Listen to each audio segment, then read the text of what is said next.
Bismillahirrahmanirrahim. Assalamualaikum warahmatullahi wabarakatuh.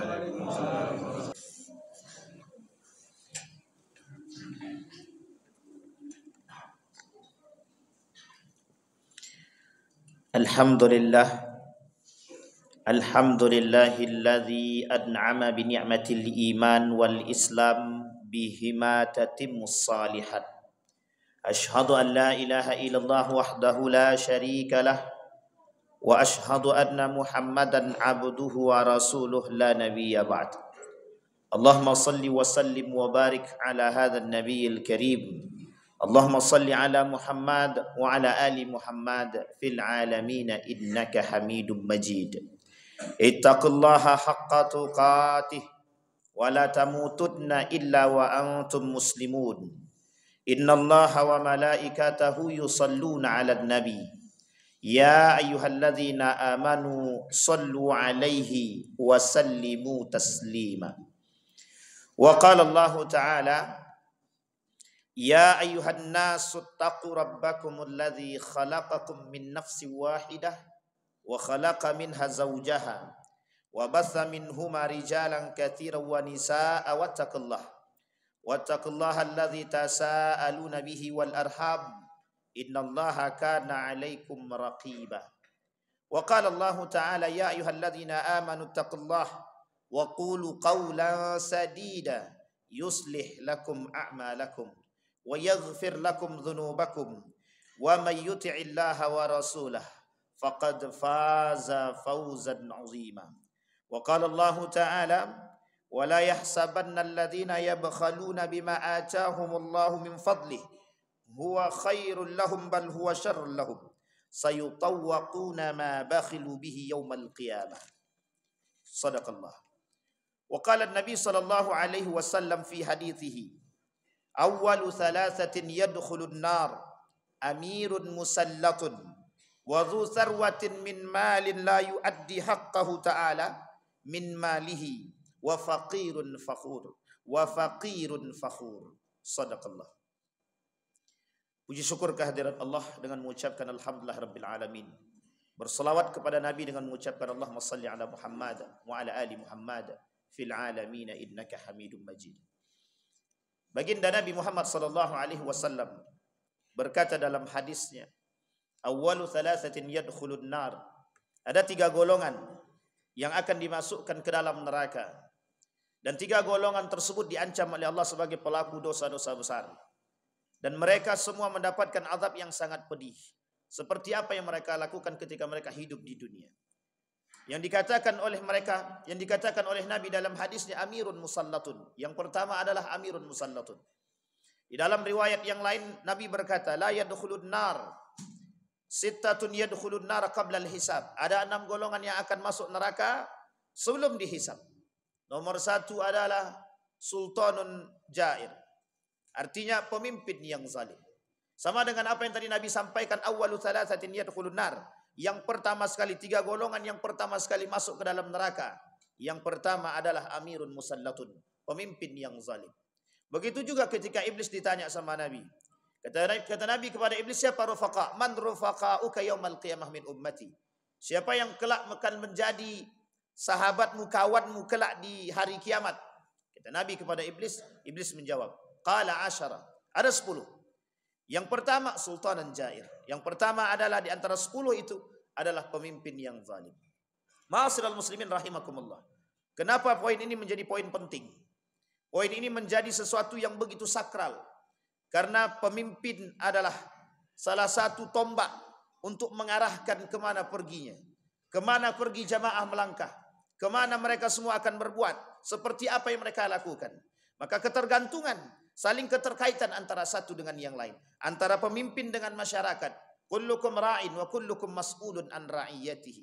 Jika pemimpin baik, masyarakat baik. Jika masyarakat baik, ada kemungkinan pemimpinnya bisa menjadi baik. Terkadang pemimpin yang zalim cerminan daripada masyarakat yang zalim. Begitu juga sebaliknya. Ma'asyiral muslimin rahimakumullah. Sementara yang kedua kata Nabi, dzu sarwatin min malin la yuaddi haqqallahu fi malihi.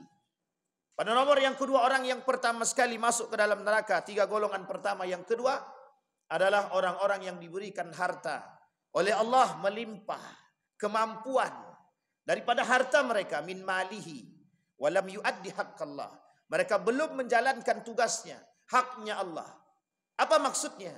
Maksudnya ada orang-orang yang diberikan harta tapi mereka tak mau bersedekah. Kategori sedekah di dalam Islam ada dua. Satu sedekah wajib yang disebut dengan zakat, yang kedua sedekah sunnah. Ada orang-orang yang memang menyerupai karakter daripada Qarun yang disebutkan di dalam Al-Quran, innama utituhu ala ilmin indi. Kebakhilan Qarun, pelitnya Qarun, itu menjadi contoh bagi manusia-manusia sekarang. Kenapa? Mereka tak memiliki harta semelimpah Qarun, tapi mereka memiliki karakter sama seperti Qarun. Apa maksudnya karakter Qarun? Karakter yang membantah, karakter yang menentang, karakter yang tidak mau mengikuti perintah Allah. Apa contohnya mereka yang tak mau mengikuti perintah Allah? Mereka yang enggan mengeluarkan sedikit harta mereka untuk orang-orang yang berhak menerimanya. Ingat, di dalam harta kita, haqqun lis-sa'ili wal mahrum. Di dalam harta kita, di dalam harta orang-orang yang mampu, ada haknya orang-orang yang berhak menerima. Ma'asyiral muslimin rahimakumullah. Apa maksudnya? Kita kembalikan kepada makna sedekah. Sedekah di dalam Islam ada dua. Satu wajib, satu sunnah. Yang wajib kita sebut dengan zakat. Zakat terbagi dua. Ada zakat mal dan ada zakat fitrah. Ma'asyiral muslimin rahimakumullah. Di akhir bulan suci Ramadan, ada yang disebut dengan zakat fitrah. Zakat yang bertujuan bukan hanya untuk mensucikan harta, tapi juga mensucikan diri. Pada hakikatnya bukan poin itu yang terpenting. Poin yang terpenting daripada perintah zakat adalah ita'atullah wa rasul. Patuh dan taat kepada Allah dan Rasulnya. Maka ketika para ulama mengatakan tak salah, ketika ada orang yang tidak mau bersedekah, ketika ada orang yang tidak mau berzakat, pada hakikatnya mereka sedang menentang Allah. Bahkan di dalam riwayat yang lain Nabi kata, orang yang tidak mau mengeluarkan zakatnya, mereka kafir. Apa makna kafir di sini? Makna kafir di sini, mereka kufur akan nikmatnya Allah. Mereka nentang, mereka tak mau. Apa Allah katakan dalam Al-Quran? La in syakartum la azidannakum, wa la in kafartum inna azabi la syadid.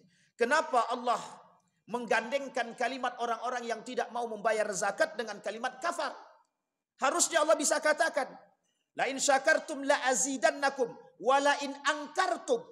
Tapi mengapa Allah tidak gunakan kalimat angkara? Kenapa Allah tidak gunakan kalimat langsung? Tapi Allah gunakan kalimat kafara. Menunjukkan akan kedalaman makna kalimat kafara. Penentangan yang begitu keras terhadap Allah dan Rasulnya. Ma'asyiral muslimin rahimakumullah. Merujuk kepada sejarah. Ketika kita lihat sejarah Abu Bakar. Kenapa Abu Bakar menentang orang-orang yang tidak mau membayar zakat? Pasca wafatnya baginda Nabi Muhammad SAW. Di hari yang sama. Sebagian di antara kalangan orang-orang muslim. Baik di Mekah maupun di Madinah, mereka tidak mau membayar zakat. Kemudian Abu Bakar mengatakan kita perangi. Kata Abu Bakar tidak ada kata tidak. Apa alasan Abu Bakar memerangi orang-orang yang tidak membayar zakat ketika itu? Abu Bakar cuma sampaikan kepada Umar bin Khattab, jika tidak diperangi, maka tidak ada lagi umat muslim yang akan membayar zakat. Yang pertama. Yang kedua, jika kita tidak perangi, maka bisa dipastikan tidak ada lagi syariat zakat. Dan itu keluar daripada rukun Islam. Ma'asyiral muslimin rahimakumullah. Disepakati oleh Umar bin Khattab.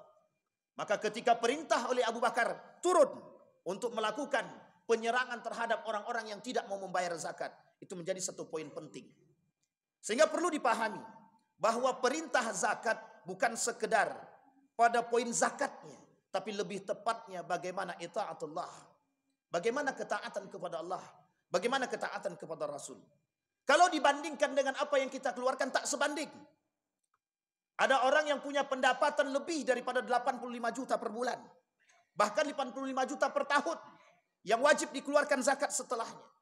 Ada orang yang pendapatannya per bulan lebih dari 85 juta. Ada orang yang pendapatannya di bawah daripada itu. Ada orang yang pendapatannya drastis jauh. Allah ingin katakan, yang dikeluarkan hanya sebagian kecil daripada apa yang kita miliki. Bukan persoalan harta. Bukan berarti Allah miskin. Bukan berarti Allah menginginkan harta kita. Bukan. Tapi ingat, Allah ingin tunjukkan wujud sosial manusia kepada manusia. Begitu pentingnya zakat di hadapan manusia. Kenapa? Wujud perhatian seorang muslim terhadap muslim yang lain. Wujud perhatian orang yang mampu dan kuat terhadap orang yang lemah. Wujud rasa kasih sayang dan cinta. Sehingga Allah perintahkan kepada kita bukan hanya sekedar beribadah kepada Allah, tapi justru ada unsur sosialnya. Maka dikatakan oleh para ulama, orang yang tidak mau membayar zakat, orang yang tak mau bersedekah, orang yang tidak mau mengeluarkan hartanya pada haknya orang lain, padahal di dalam harta mereka ada haknya orang-orang yang berhak menerima, maka orang seperti ini pengkhianat. Orang seperti ini zalim. Mereka memakan hak yang bukan hak mereka. Apa yang Allah ancam bagi mereka? Maka ada beberapa ancaman yang Allah berikan kepada mereka. Yang pertama, di dalam perut mereka terdapat api neraka. Fi butunihim nara. Orang yang makan haknya orang lain. Orang yang tidak mau mengeluarkan sedekah. Orang yang tidak mau mengeluarkan zakat. Orang yang tidak mau memberikan haknya orang lain kepada mereka. Dari harta yang mereka miliki. Pada hakikatnya mereka sedang memakan haknya orang lain. Mereka zalim. Fi butunihim nara. Kelak di hari kiamat mereka akan dipertanggungjawabkan. Datang orang-orang yang berhak menerima harta mereka. Mereka meminta, mana bagian kami? Dan kelak mereka akan mempertanggungjawabkan apa yang mereka lakukan. Itu yang pertama. Yang kedua kata Allah di dalam Al-Quran, sayutawwaquna ma bakhilu. Orang yang tak mau membayar zakat, mereka bakhil. Seperti yang dilakukan oleh Qarun.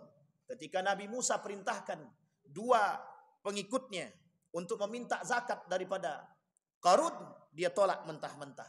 Satu ketika kemudian berpapasan dengan Nabi Musa, Nabi Musa katakan kepada Qarun, keluarkan zakatmu dari harta yang kau miliki. Apa jawaban Qarun?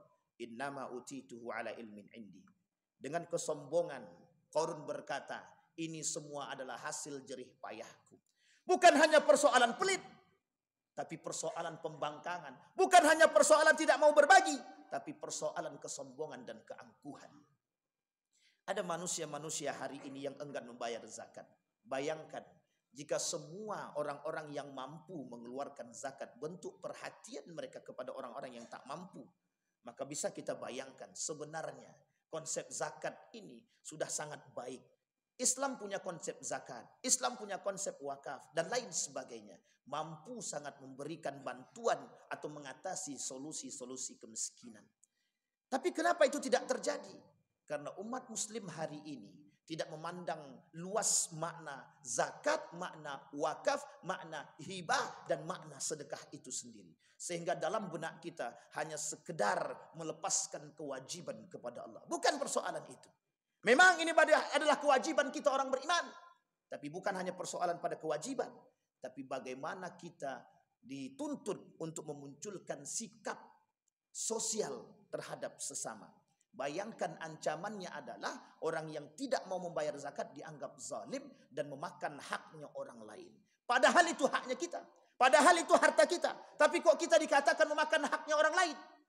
Disinilah poin pentingnya. Ketika ada manusia yang tidak punya perhatian terhadap sesama manusia yang lain atau saudara mereka, mereka disebut sebagai orang-orang yang tidak, orang-orang yang zalim dan orang-orang yang tidak punya perhatian sesama muslim. Ma'asyiral muslimin rahimakumullah. Berarti orang tersebut belum bisa dikatakan beriman.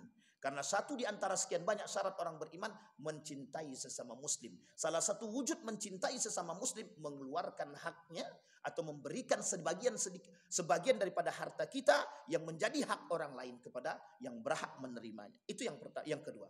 Yang ketiga, orang yang enggan membayar zakat, kelak harta mereka akan berubah menjadi asy-syaja' al-aqra. Apa itu asy-syaja' al-aqra? Asy-syaja' al-aqra kata Nabi artinya ular yang besar, yang menganga mulutnya.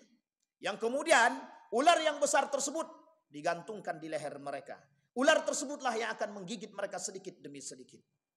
Ma'asyiral muslimin rahimakumullah. Kemudian ular tersebut berkata, akulah orang, akulah makhluk yang tadinya engkau tidak keluarkan haknya orang lain, aku berubah menjadi ular dan kemudian aku sahibul mal, akulah orangnya. Kemudian ular tersebut memakan orang tersebut. Ma'asyiral muslimin rahimakumullah. Dari sekian banyak ancaman ini sebenarnya tidak menjadi persoalan penting bagi kita. Kecuali Allah datang memberikan ampunan. Tapi bayangkan jika Allah tidak mendatangkan ampunan kepada mereka. Bayangkan jika Allah mengatakan kepada para pelaku mani'un zakat, orang-orang yang tidak mau membayar zakat, kita semua dikatakan kufur. Apa maksud kufur? Maksud kufur adalah orang-orang yang melakukan dosa, tapi amal ibadah apapun Allah tidak mau terima. Sederajat dengan demikian. Orang yang melakukan kufur sama dengan melakukan syirik. Orang yang tidak bayar zakat sama dengan orang yang menduakan Tuhan. Orang yang tidak mau membayar zakat sama orang yang tidak melaksanakan salat. Orang yang tidak membayar zakat sama dengan orang yang tidak berpuasa atau sengaja tidak berpuasa. Derajatnya kufur, kata Nabi. Ma'asyiral muslimin rahimakumullah. Kembali kepada persoalan kita. Bayangkan ketika Allah mengatakan kepada kita, "Hai umat manusia, kalian kufur kepadaku." Bayangkan Allah tidak mau menerima amal ibadah kita yang telah kita buat selama ini. Allah menutupi mata mereka. Allah tutupi matanya dengan melihat, tanpa mau melihat orang-orang yang tidak mau membayar zakat. Ma'asyiral muslimin rahimakumullah. Syarat itu bisa terbuka jika mereka bertobat kepada Allah. Ma'asyiral muslimin rahimakumullah. Kemudian yang ketiga, yang disampaikan oleh Nabi dalam hadisnya, awwalu thalathatin yadkhulun nar. Yang pertama adalah amirun musallatun. Kemudian yang kedua adalah dzu sarwatin min malin, dan yang ketiga fakhirun faqur. Apa maksudnya faqirun fakhur? Orang miskin yang sombong, orang miskin yang angkuh. Bahkan Allah mengatakan dalam hadis qudsi, qala Nabi sallallahu alaihi wasallam wa qala Allah taala, hadis qudsi. Apa kata Allah? Qala Nabi sallallahu alaihi wasallam, qala Allah taala, uhibbu thalathan wa hubbi li thalathin ashad, wa abghadu thalathan wa bughdi li thalathin ashad. Aku mencintai 3 perkara, tapi kecintaanku terhadap 3 perkara jauh lebih aku cintai. Aku membenci 3 perkara, kata Allah, tapi kebencianku terhadap 3 perkara yang lain jauh lebih aku benci. Salah satu di antara 3 perkara yang dibenci oleh Allah, salah satunya adalah faqirun fakhur, orang miskin yang sombong. Apa maksudnya orang miskin yang sombong? Orang miskin yang sombong hari ini banyak sekali. Salah satu di antara ciri orang miskin yang sombong, orang fakir yang sombong, mereka sudah tahu dengan kemiskinan mereka, tapi mereka tidak datang kepada Allah untuk meminta. Bahkan mereka meninggalkan Allah. Bahkan mereka menganggap diri mereka mampu melakukan sesuatu tanpa adanya campur tangan Allah. Jika Qarun melakukan demikian, mereka punya harta. Tapi manusia-manusia yang fakir, yang tidak memiliki apapun, mereka satu dimiskinkan, yang kedua mereka sombong dengan kemiskinan mereka. Ma'asyiral muslimin rahimakumullah.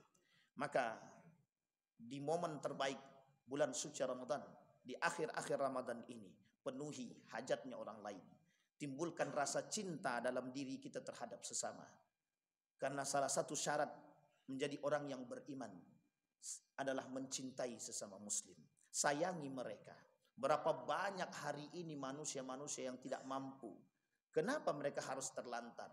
Kenapa mereka harus meminta? Karena wujud perhatian seorang muslim terhadap muslim yang lain berkurang. Tidak lagi punya perhatian.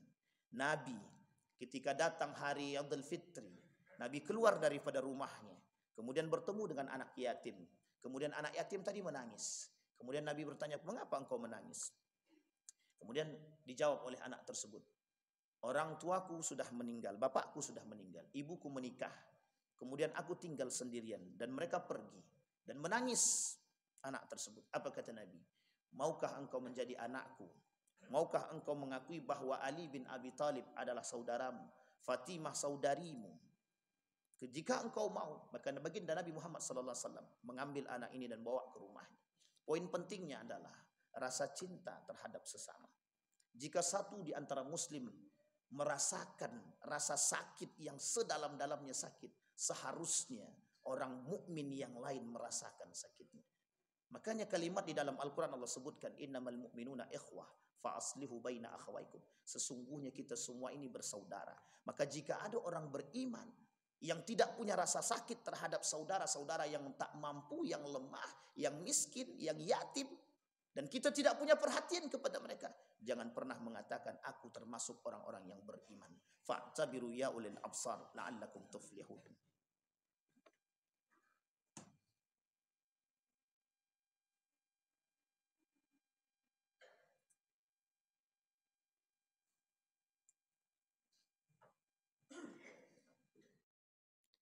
Alhamdulillah, Alhamdulillahilladzi hadana li hadza wa ma kunna linahtadiya laula an hadana Allah. Asyhadu an la ilaha illallah wahdahu la syarika lah wa asyhadu anna Muhammadan abduhu wa rasuluh la nabiyya ba'd. Allahumma salli wa sallim wa barik ala hadzal nabiyyil karim. Allahumma salli ala Muhammad wa ala ali Muhammad fil alamin innaka Hamidum Majid. Ittaqillaha haqqa tuqatih wa la tamutunna illa wa antum muslimun. Innallaha wa malaikatahu yusalluna 'alan nabi ya ayyuhalladzina amanu sallu 'alaihi wa sallimu taslima. Allahumma ighfir lil muslimina wal muslimat wal mu'minina wal mu'minat bi rahmatika ya dzal jalali wal ikram. Allahumma a'idna ala dzikrika wa syukrika wa husna ibadatik. Allahumma ighfir lana dhunubana wa kaffir 'anna sayyi'atina wa tawaffana ma'al abrar ya aziz ya ghaffar ya rabbal alamin. Rabbana hab lana minas salihin. Allahumma khtimna bis salihin. Allahumma khtimna bis salihin. Allahumma a'inna ala dzikrika wa syukrika wa husna ibadatik. Allahumma anfa'na bima 'allamtana warzuqna 'uluman tanfa'una fid dini wad dunya wal akhirah. Allahumma ansur ikhwanana al mujahidin fi Palestin wa fi Gaza wa fi kulli makan. Allahumma dammiril yahud. Allahumma ahlikil kafarata wal mubtadi'at wal musyrikin a'da'aka a'da'ad din. Rabbana atina fid dunya hasanah wa fil akhirati hasanah wa qina azabannar. Ibadallah,